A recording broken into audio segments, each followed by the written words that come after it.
I'm Mike Hebert, owner of Cantex Roofing and Construction. Every day is game day, and we'll get it right when it comes to your roofing, construction, windows, and mirrors. Call Cantex Roofing and Construction today. Together, we are one serving you. The podcast put together with Red Raider fans in mind. This is the Tech Talk Podcast from Double T 97.3, presented by Cantex Roofing and Construction. Happy Tuesday. Welcome into Tech Talk on Double T 97.3 and DoubleT97.3.com. Clint Scott, Dr. Mike Gustafson, Ben Corman behind the glass. It is Optimum Game Day Live. Red Raider Baseball taking on New Mexico State after we're done. It is a 2-game set against the Aggies. We are live from the First United Bank studio. You can call us on the Visual Edge IT hotline. That number's 806-771-0973, or you can hit us up on the Yates Flooring Center chat line. Thoughts, comments, questions. If you want to do any predictions for the series, we have the CAA championship as well. If you want to give us predictions for that. West Coast Conference Championship as well. Both of those on 100.7 The Score. You know, I just like predictions on stuff. I like people taking a stance, even if they don't know anything about Charleston basketball like me. I was actually thinking about the other day pick the because we're getting a variety. It's, as you would understand, you lose a home series. Sure. But now's the time to do this. Not wait much longer, but pick the pick the Big 12 record for Tech baseball. Yeah. 30 games. Mm-hmm. They're 1-2. So, what are you saying? Because we had a couple of if this you're doing team a is prediction mediocre. Now, it's at least going to end with a 2. Right. Does mediocre mean that they're gonna go 13-17, 15-50? But. So that's what I was thinking about when you were talking about predictions. I was thinking, I thought about it last night going, well, it might be intriguing to see what people think is going to happen. And to be able to do it, we could even send an email to ourselves. We have another email, by the way, later today to recap. We did one yesterday. It's our first in a while, which makes sense since the end of the regular season just hit and you're in conference championship territory. Of course, you learned earlier today, Gus, not your competition for Thursday, but the competition to your possible competition. UCF beats Oklahoma State. They will play BYU tomorrow. Winner of that, that's who you get. We'll get into some of that later today. Of course, we have the actual series with the Aggies to dive into. The Boynton situation will be interesting because everybody and their brother right now would go, he's gone. He's gone. Yeah. He's gone. If they wait 15 days? Nope. 19 days? Mm-hmm. They save themselves about $2 million on that contract, I think, or $1.5 million. And so I wonder if they'll make the 19 days hold up. Or will he be gone by 4 o'clock by the end of the show today? Yeah, because I'm certainly in the camp that thinks he coached his last game on the side of Oklahoma State, at least. Not his last game as a coach. I think he's still got a very good career ahead of him, and he can be like at Oklahoma State. It's such a weird scenario because obviously they love him there. Mm-hmm. I think most people in the league like Mike Boynton, at least from what we can see at face value. You add in a situation where they cooperated with the NCAA and for something that he really wasn't a part of, and then he was really dealing with the quote unquote being shafted side from that, and they were don't get it wrong, and then. They've also had some bubble teams in there. He's got some talent that's come through Oklahoma State. Yep. I think recruiting, he's good, and he's a good people person. For whatever reason, the past few years, they just haven't been able to put it together. It's a, I've always, I don't know, maybe the older I've gotten, the more I've wondered about coaches that get a few years into their tenure and suddenly go really young with their roster. Mm-hmm. Because it's like it's sort of a way to go, hey, we're building, and that's okay.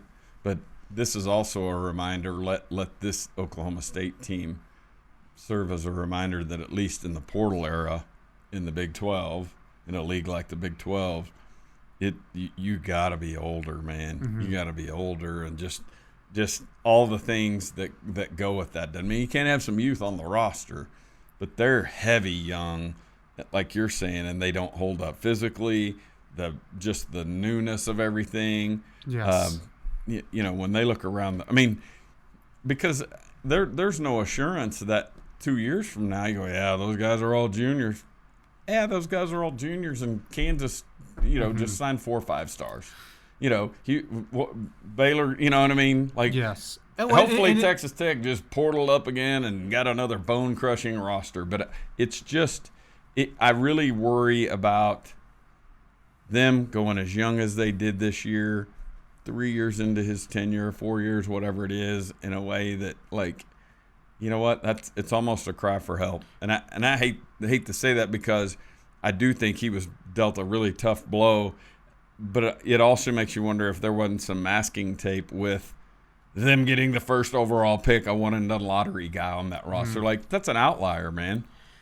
I feel like, because I agree with what you're saying, and I still think you need to find a way in the Big 12 to have, and they don't have to be even homegrown. As far as homegrown, they were there as a freshman and ended up as a senior, but you have to have a mix of, one, staying old, but then guys that also know your system. Sure. And hopefully, like, this is like a great example for Texas Tech of how I view this is, hopefully in a couple years, if Darian Williams is, stuck around, because he's technically not a homegrown guy, but he's a guy that you're hoping, obviously he means a ton to your team right now. Oh, sure. But if he's, next year and then the year after that, just from an eligibility standpoint. Yeah, he's a culture setter. Yes, you need to have guys like that, and then find a way to stay old, but also, bring in youth. And it's a delicate balance right now, because it's not the quote-unquote old school way that you would recruit. And you would go and you would get this great class, and you also have this guy to teach that class who has been in the system. Yes. So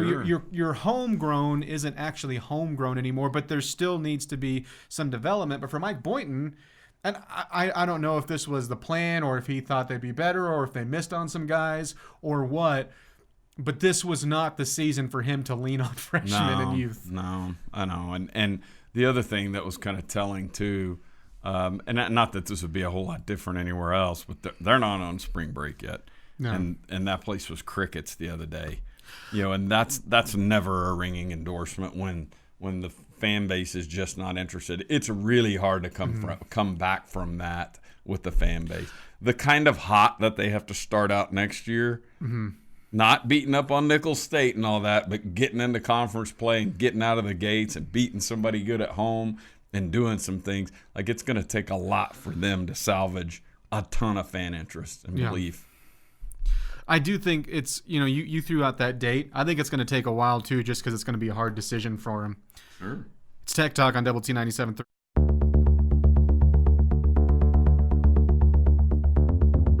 The podcast put together with Red Raider fans in mind. This is the Tech Talk Podcast from Double T 97.3, presented by Cantex Roofing and Construction.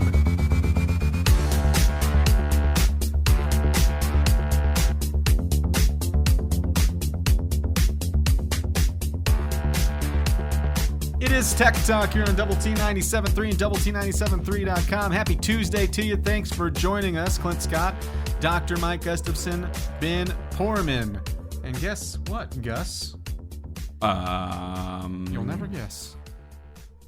Let's see. Red Raider baseball. Red Raider baseball. You nailed it. The Big 12.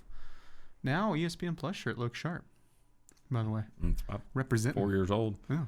We went on cam the other day. I was like, hey, it was our first on cam because basketball's finally over, and so all the equipment didn't spread out all over campus, and so I.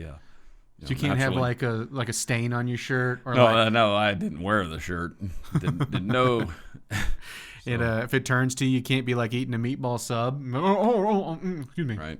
Because you should be doing that in a broadcast, anyways. Nope. So I was good, but I had to, had to clean that up. So you're prepared tonight. We could go on cam. Yeah, we were on cam Saturday or Sunday rather, and I'm ready if we needed to do it tonight no more. You can hear properly adorned.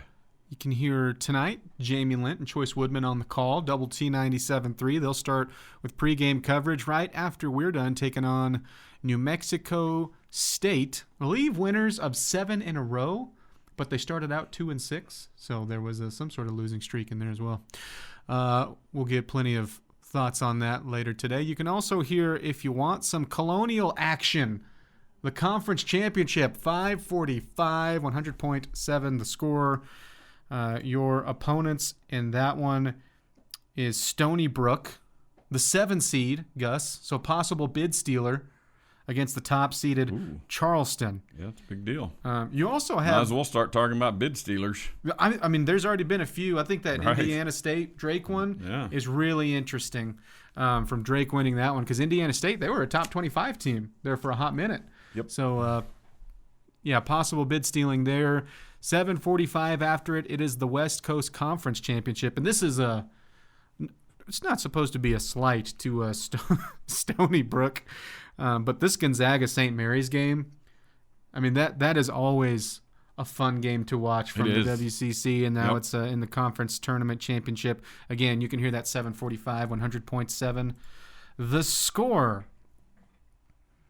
After a dominating weekend in singles, Texas Tech Lady Raider tennis player Christina Tiglia was named the Big 12 Player of the Week, announced by the league office earlier this afternoon. It is her second time winning the honor. She won it back late February as well. She becomes the 5th Lady Raider in program history to win multiple Player of the Week accolades in the same season, and the first since Lisa Mays in 2021. She's ranked 85th in singles currently. Started the week strong as Tech took on the top-ranked Oklahoma State Cowgirls last Thursday. In the match, Tiglia earned the highest-ranked win of her career after overtaking 7th-ranked Anastasia Komar at the top court by a commanding 6-2, 6-4 score. So congratulations to her.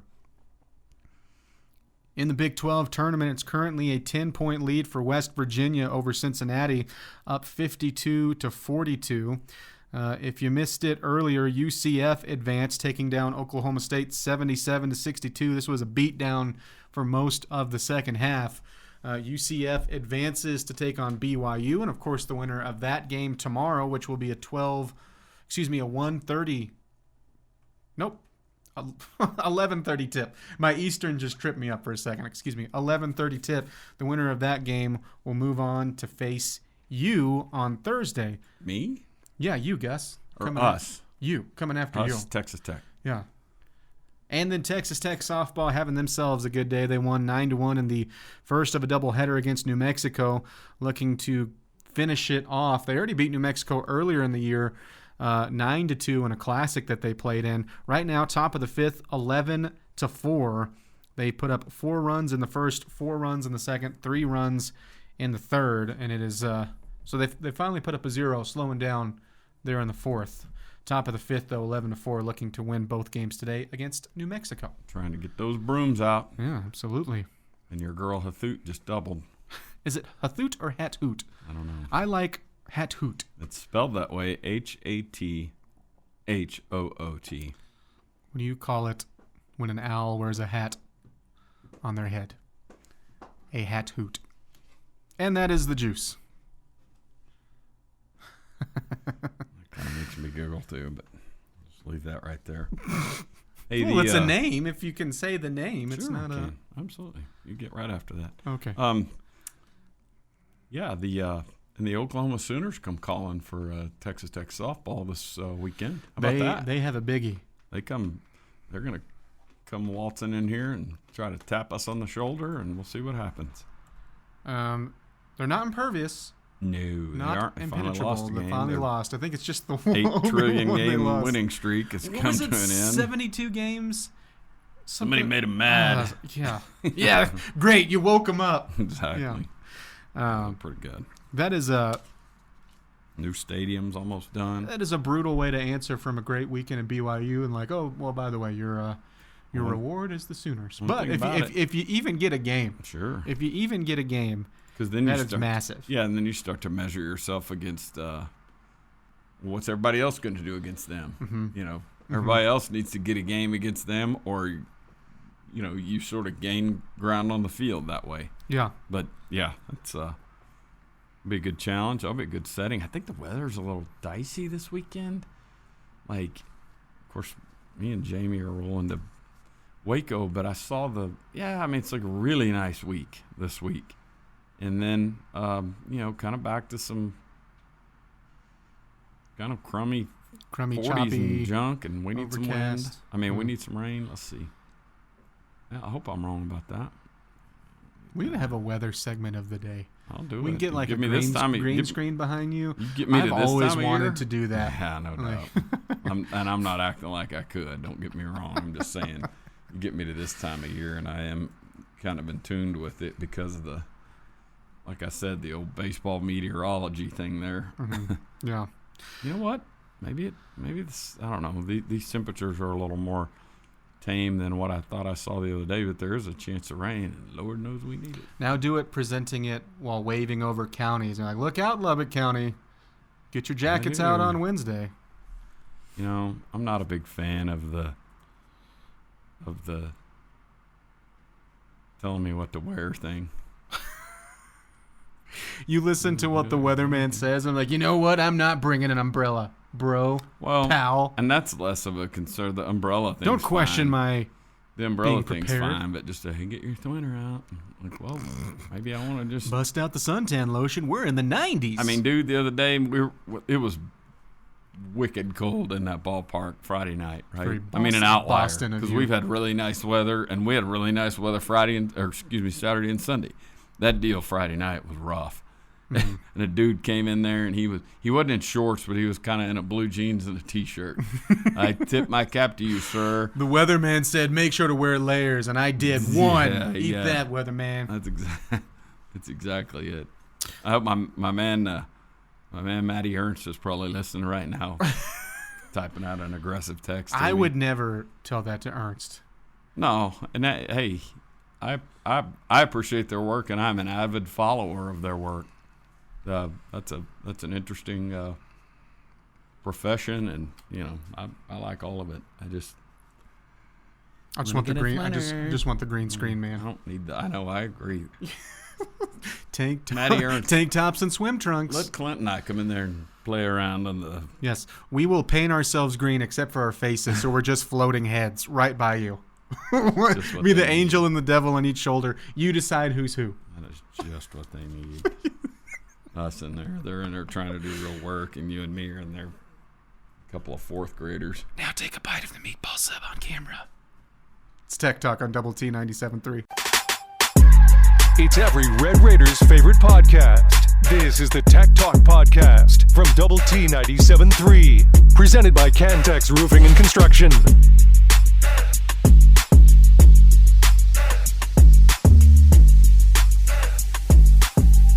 Tech Talk here on Double T 97.3, Double T973.com. Clint Scott, Dr. Mike Gustafson, Ben Porman behind the glass. Red Raider baseball against New Mexico State coming up at 6 o'clock right here on Double T 97.3. It is Optimum Game Day Live. As we lead you up to it, you can call us on the Visual Edge IT hotline. That number is 806-771-0973, or keep hitting us up on the Yates Flooring Center chat line. Like Velo Raider, who said, should Boynton get fired, does Tech try to bring him on as an assistant and try to bring that freshman big with him? He's a heck of a recruiter who everyone seems to love. I don't see a negative here. Yeah, I mean, maybe it's a good question. It's a fair, interesting talking point. I mean, probably the broader question is somebody leaving? Are we? And I get it. You look down there and you see 17 people on the bench. You go, well, Boynton could be one more, but is he leaving? Does he want, if he gets canned, does he want to coach next year, or does he want to be an assistant, or does he want, there's a lot of factors in that. I'll say this though. Let's just fast forward to the off season, and you just saw this headline: Texas Tech hires Mike Boynton as an assistant for whatever reason, and that's a very vague statement to get there. I wouldn't be upset by it. No. I don't think anyone would. No, absolutely not. But again, there's a lot of factors in that again, like you said, like, well, okay, is there a spot for him? Or the way that he approaches the game of basketball and things that he brings, is that something that Grant McCassin feels like he needs on the staff right now, sort of thing. As far as the freshman big, again, if you said you saw him on the roster transferring to Texas Tech, I would not be upset. If I had to guess, because you're going to go after size in the offseason with losing Warren Washington, I would think that somewhere in there is going to be an experience. Now, again, these guys don't just grow on trees. It was hard enough getting, one here, and then you had the center from Washington State situation that fell through, which is something else I think is interesting. It's not like he didn't try to add more size behind him. You just had something where you thought you were getting a player, and then he couldn't clear physicals, and he had injuries and something like that, and that falls through. I would venture to guess, though, that you are going to look for experienced size as well, and not just, hey, we need to go get bigs. Men. Yeah. Yeah. And it goes to the staying old conversation we started with. So, because those guys are just available everywhere. The 7-footer who's played 3-4 years of basketball is ready to just step on the court for you. But it does feel like the big man position. There's a developmental quality that in many cases requires patience. And this is no comment against Tech, because 2 coaching changes and all of that. But we one of the exercises that we sort of undergo around here these days is to go, oh my God, look at the starting 5 that we've got spread all over the country. They didn't all leave at once, but it's McCullough, it's TJ, and then on down the line, it's Golden and dudes like that. Well, there's a couple of those bigs. You had a Bacho, who was all-conference and newcomer of the year over there at Louisiana Tech. Yep, and a couple of those guys that are bigs that are developmental. I mean, just didn't, when Golden left here, nobody was texting in going, oh my God, how'd you let him get away? Right. And then all of a sudden he's playing in the Final Four, and and is a big part of what they do. Yes, the hindsight is 2020 crowd is going bonkers, and I understand it. Like, man, how do you get away? But crap, at the time you can't not say anything the day he leaves, and then 3 years later when he's in the Final Four, act like there was some travesty committed. Like, what? Whoa, where you been, man? That has to be the one that's the most shocking, right? Sure. Because you knew a McCullough was going to go on to have success. Shannon would have some success. Yes. I think maybe if Malik Wilson had been in the starting 5 at Houston and suddenly was, they couldn't win without him sort of feel, instead of coming off the bench. And I mean, he's a great piece over there to have, and he was a great piece here for what his role was. I think maybe if he had taken off in a different way, he could fit that bill, but he hasn't. And so, I mean, it's got to be Big Vlad. Yeah, it does. Absolutely. I mean, and there's, probably some really savvy basketball people that might have looked at that situation going, hey, that guy's got a chance. Don't give up on him. But, you could see where our situation at that time, we were in win mode.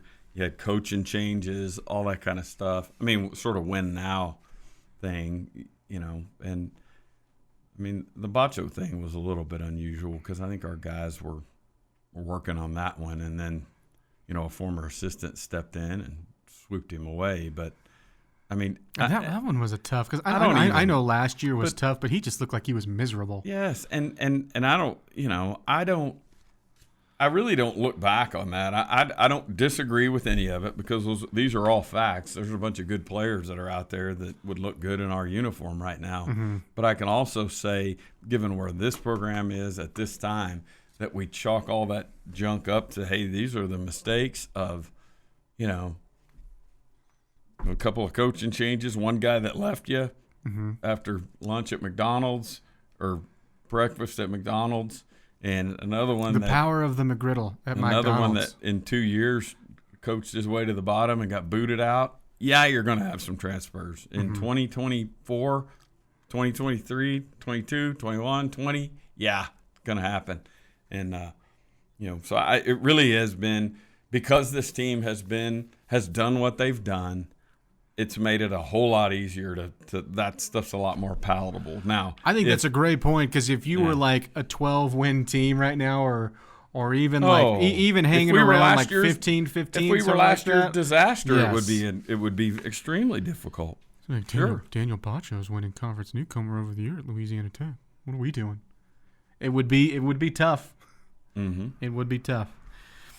This on the Yates Flooring Center chat line. Shelly says, now I have to order a meatball sub. Starving. Thanks for the inspiration. Yeah, that's what we're here for. You like a meatball sub? I threw that out there just as a joke because I was trying to think of something that would stain your shirt on a baseball call. Yeah. And also something incredibly difficult to call a game through if you were just to be like stuff in your face. Yeah, well, I can't even imagine that. I'm hardly willing to eat a sweet tart in the booth or a spree in the booth because I don't want to be doing all that nonsense. Do you have any like pre-call rituals? Well, wait, other than going and getting you candy? Yeah. Okay, yeah. That was just the expectation. If I get there early, no, not really. Just like if I don't do this before a game, I know my call's going to be bad. I'm going to be mispronouncing people's names and forgetting stats and saying things like batting percentage. And the roof is on fire. Going to be doing that on a call. Yeah, if I've been drinking.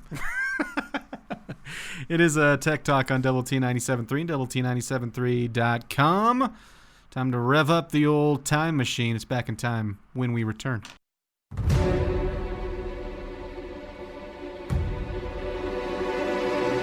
The podcast that finishes your workday in a very Red Raider way. This is the Tech Talk Podcast from Double T 97.3, presented by Cantex Roofing and Construction.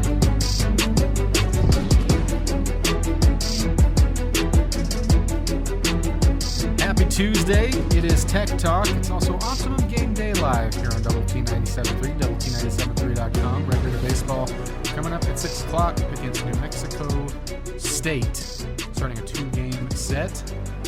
Zane Petty on the mound tonight for the Red Raiders. Ben, please give us your pushed back play of the day. Alley-oop coming, knocked away by McMillan and stolen by the Red Raiders. Left back to McMillan, right corner, 3 by Walton. Bang! Gets up 3 ball! Bang, bang. Little last remark there from Level. Bang, bang. I just wanted to highlight Kerwin Walton's high shooting game, because without him, Baylor would have taken a lead. Well, he was those 2 transition threes, and I think that's the clip where that came from.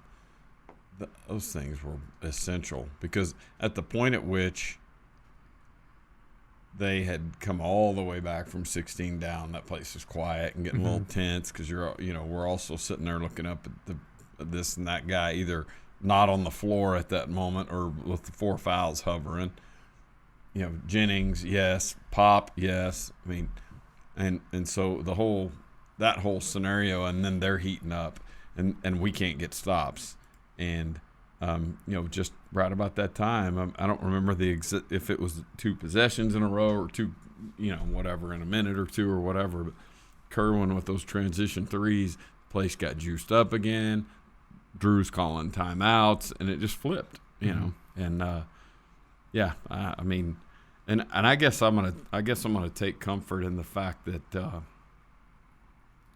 Kerwin didn't, he wasn't part of senior day, so because he could or he couldn't, and he didn't. So there you have it. Hopefully he's back. And I mentioned Jennings yesterday about him guarding Nissy like he was Ben Wallace guarding Shaq in the 2004 finals. I wanted to highlight this because how about these 3 holdovers from the Mark Adams era? Like showing they wanted to stick around and look at them thriving with this exponential turnaround that this team has made. I would be careful with the word on thriving, improving for Jennings.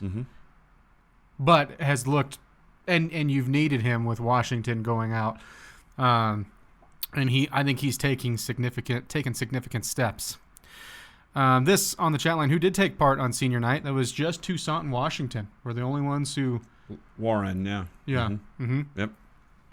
and they're super seniors, and so their deal's done. But yeah, the rest were. But great play, Ben. Yep. All right, so we only have you till 5. Mm-hmm. We know we have to spell in between then. Today I'm going to take a crack at it and am not looking forward to it. So I want to get into what you're expecting. Let's start from this series against New Mexico State. And then you also have Baylor, who doesn't have a lot of expectations around them in Waco this weekend. If starting the 5-game stint tonight, what are you looking for this week? And you can't say 5 wins.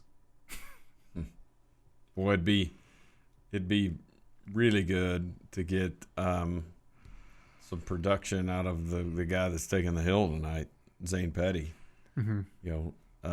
Because Zane Petty's got the kind of arm that can make a difference. It's a starter guy. You started the season with him in the Saturday hole, and he's struggled out of the gate, struggled again on Friday. Not the first guy that's struggled through an early phase of his career. What you're hoping on is he finds it. Wouldn't be the first guy to find it near the end of his sophomore year and have a good junior year. But the arm talent is there, and just need him filling strike zones and staying off barrels and doing all the things he's capable of. So that's one.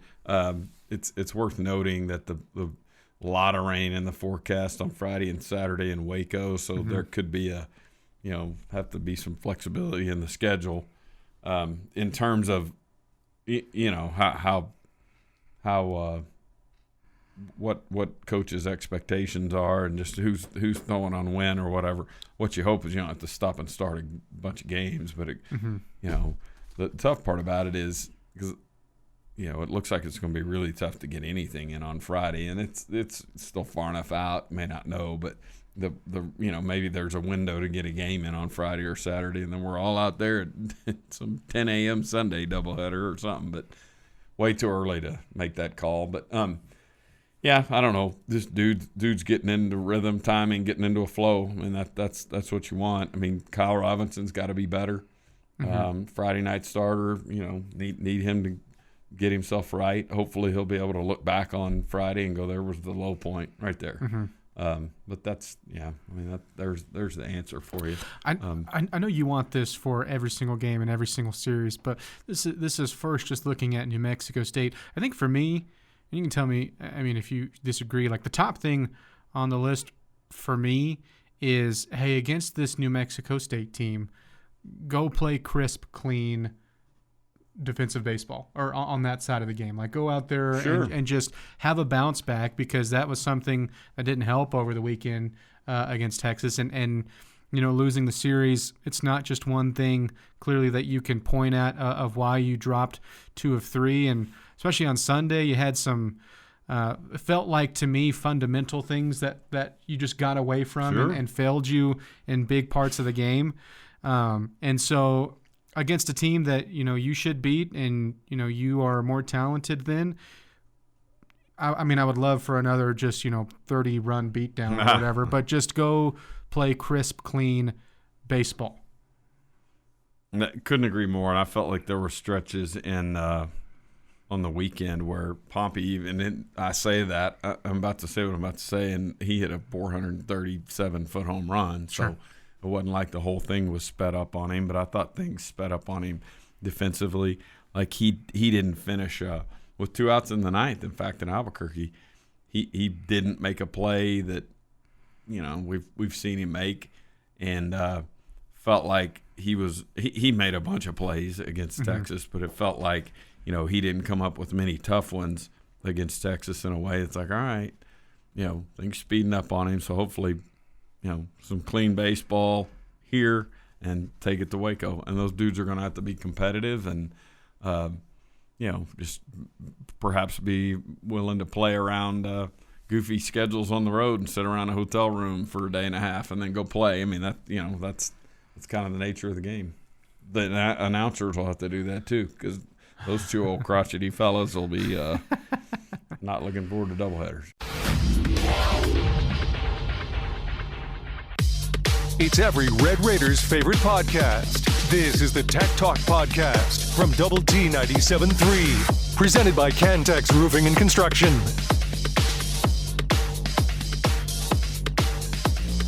Happy Tuesday. Welcome into Tech Talk on Double T 97.3, Double T973.com. It is Optimum Game Day Live as we take you 30 more minutes up to Red Raider baseball. Pregame coverage starting right at 6 o'clock. They're at home against New Mexico State. 2-game set. Clint Scott, Chuck Heinz, Ben Poorman behind the glass. Chuck, you had a question. Yeah, I was just curious if folks would trade a Kansas loss for a Texas win on the men's side.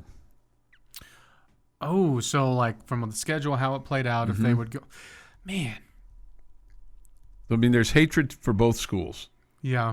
But, I mean, the eternal scoreboard, you know, with Texas, you know, they beat you in basketball, they beat you in women's basketball, they beat you in baseball, and they beat you in football, all here in Lubbock. I would venture to guess that this could be, like, you could ask 100 people on the street. It could be 50-50. 50-50. Because part of it is there is the Texas side, and then especially how they won the game, and then the scene that happened in the game. You would love to play that I just think the overall differently. history of the two schools. And then you add in the history. Yeah. It would be a sweep of the Longhorns on top of it. Totally sees someone immediately going, yes, switch it. But on the other side, especially at the time of the season, that Kansas win meant so much. And then, I mean, Darian Williams gave you one of the best performances I've ever seen anyone give you in that one. So I could see on the other side of the coin go, no, I'll stay with that one because, you know, I loved it so much. And so I really think that this would be a 50-50 split. Okay. Do you think it would be? Yeah, no, I think it'd be pretty close. 55, 45, 60, 40, 52, 48, somewhere around there. If you stopped 1,000 cars back here at the, Lubbock Tornado Memorial, 6th and Avenue O, this area here, right in front of the station. Not that we get 1,000 cars, but I mean, it'd take. Someday we're going to do that. We're going to stop. Set up out there and just have a table and stop 1,000 cars. That's perfect. I mean, there's a couple lights right here. Yeah, right. Sometimes, especially around the time we're about leaving. Sometimes there's a long line, and we can just whoever actually rolls their window down to talk to us. We're doing a poll, right? Yeah. That's Ben's job. Ben's the first up. You got it. I'll give you a pen and paper, and you can just keep track of everything for us. Here's a good point. Somebody says this: I'd make that trade in the New York Minute. We've got years to play KU. This was our last shot at UT. Yeah, I mean that's a good point. Dan in Dallas says Texas loss, and he also that's two. Maybe I'm wrong. Maybe it's not as split as I thought. We're two for two here. Sure, but 2 for 2 is 100% until the stats change. Okay.